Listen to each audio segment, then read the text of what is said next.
খামেনির শেষ বিদায় অনুষ্ঠান ঘিরে নীরবে চলছে কূটনৈতিক যুদ্ধ। বিশ্বের বিভিন্ন দেশকে তেহরানে প্রতিনিধি না পাঠানোর জন্য চাপ দিয়েছে যুক্তরাষ্ট্র। এমনই বিস্ফোরক দাবি করেছে ইরান। কিন্তু কেন, আর শেষ পর্যন্ত কতটা সফল হয়েছে সেই চেষ্টা?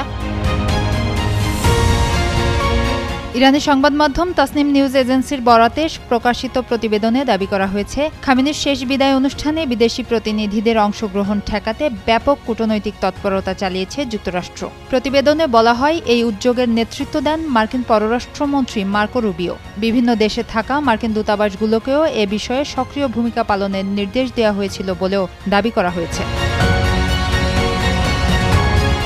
ইরানি সূত্রের দাবি, অন্তত ৫টি আরব দেশের পররাষ্ট্রমন্ত্রীর সঙ্গে সরাসরি যোগাযোগ করা হয়। তাদের অনুষ্ঠানে প্রতিনিধি না পাঠানোর আহ্বান জানানো হয়। এমনকি কেউ অংশ নিলেও উন্নয়ন সহযোগিতা বা দ্বিপক্ষীয় সম্পর্কে নেতিবাচক প্রভাব পড়তে পারে এমন বার্তাও দেয়া হয়েছে বলে অভিযোগ করা হয়েছে। তবে ইরানের দাবি, যুক্তরাষ্ট্রের এই প্রচেষ্টার পরও ১০০টিরও বেশি দেশের প্রতিনিধি শেষ বিদায় অনুষ্ঠানে উপস্থিত ছিলেন। যদিও একই সঙ্গে তাদের দাবি, অন্তত ১৩টি দেশ শেষ মুহূর্তে প্রতিনিধি পাঠানোর সিদ্ধান্ত থেকে সরে আসে।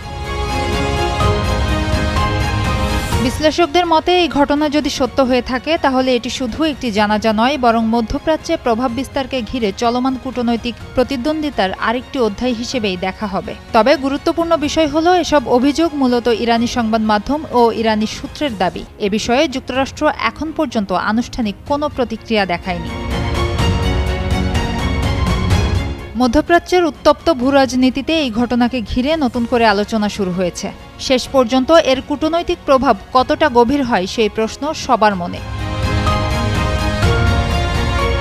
সুবর্ণা রহমান, যুগান্তর নিউজ।